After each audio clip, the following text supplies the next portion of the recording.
It all began on a moonless night in 1999, the kind of night where the darkness feels endless, pressing in from all sides. The world below was silent, as if holding its breath, and above, the clouds drifted like silent sentinels, hiding whatever secrets the sky might hold. We were Flight B-2, a Northrop Grumman B-2 Spirit, the pinnacle of stealth technology, a ghost in the night sky. Our aircraft was a marvel, invisible to radar, designed to slip through enemy defenses without a trace. We felt untouchable, invincible, as if nothing could reach us up there. Our mission was classified, deep behind enemy lines. There were 3 of us, Major Davis, Captain Miller, and me, Captain Thorne. We'd flown together for years, trusting each other with our lives, bonded by the kind of camaraderie only found in the darkness above the world.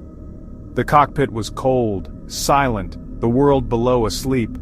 Only the soft hum of the engines and the faint glow of our instruments kept us company, a fragile bubble of light and warmth in the endless night. Everything was perfect, until a flicker on the console, then whispers bleeding through our comms.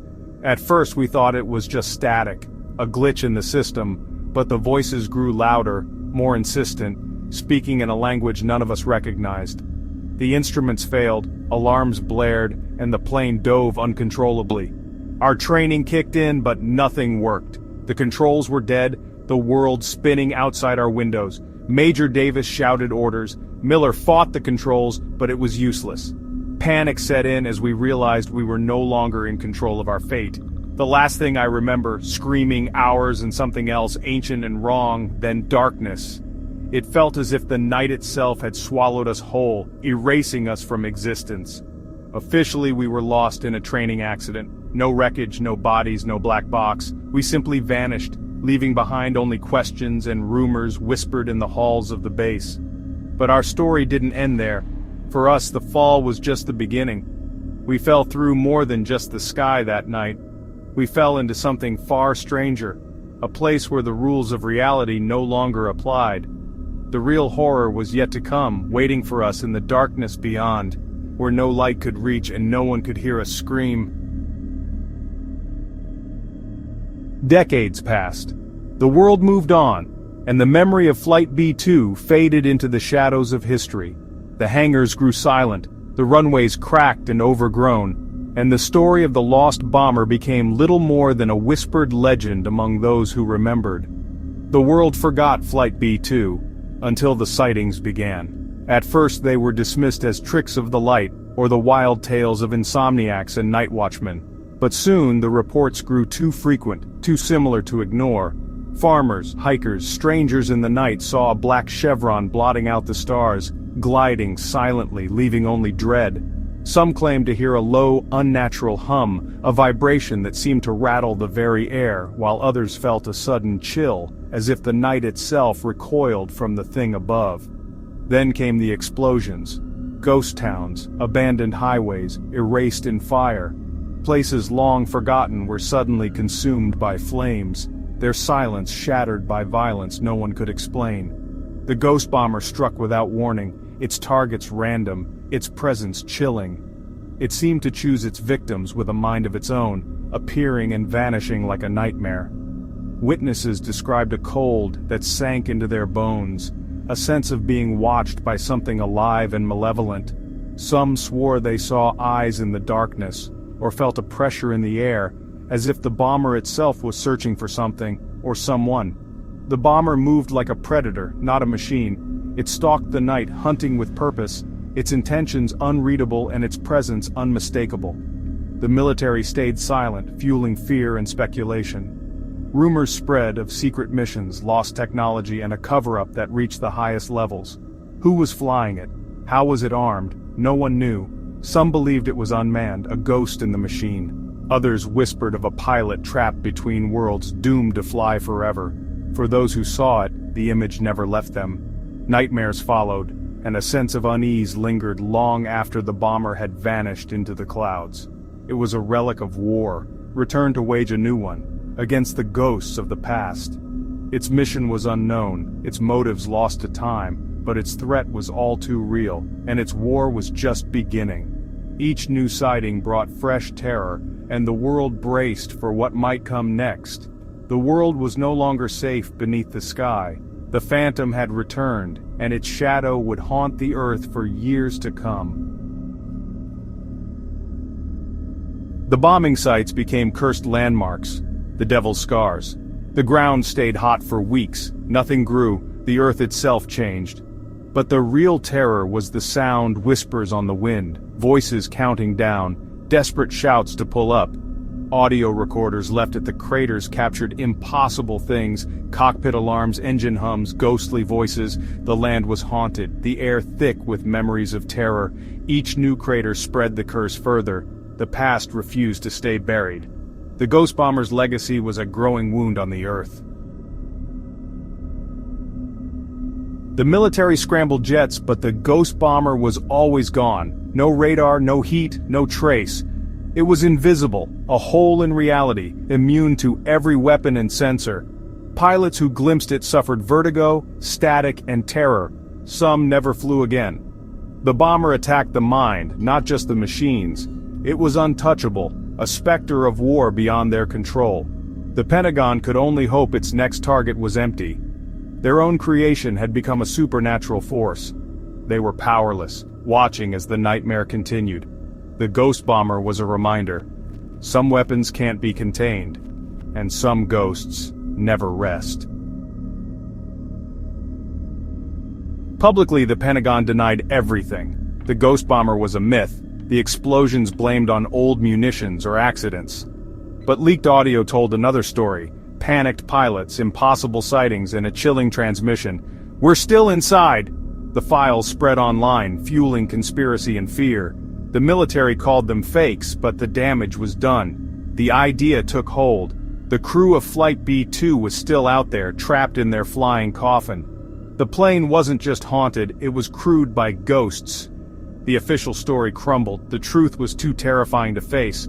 The Ghost Bomber was no longer just a legend, it was a warning. And it was still flying. In 2023, urban explorers found a burnt orange flight recorder in a Utah desert. It was the black box from Flight B-2, miles from any crash site. Investigators recovered the cockpit audio calm, alarms, screams.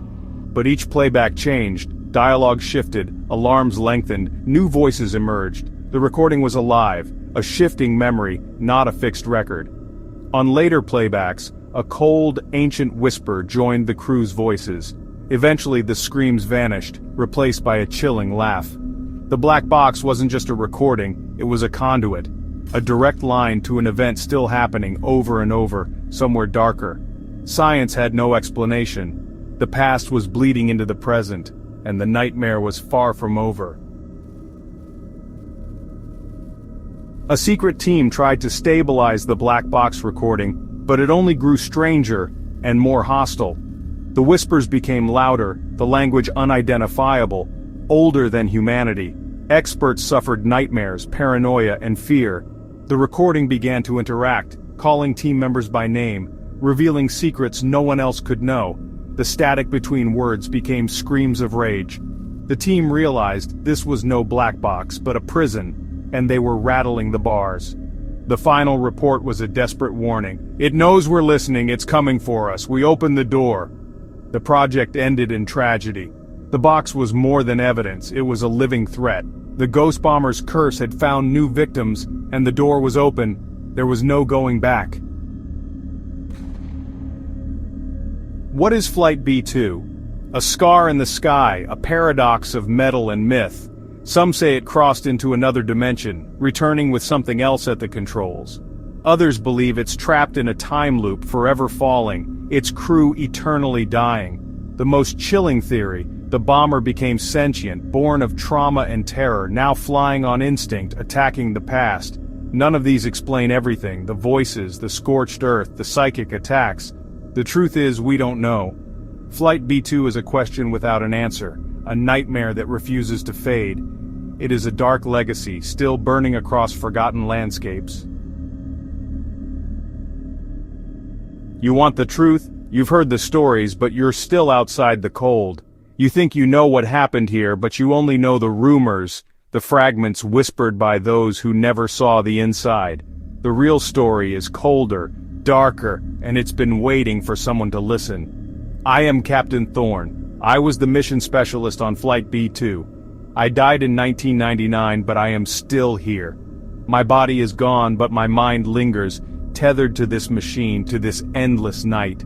I remember the last orders, the final checklist, the moment the world slipped away and something else took hold. The cockpit is cold, the instruments dark, my only companions the silent screams of my crew.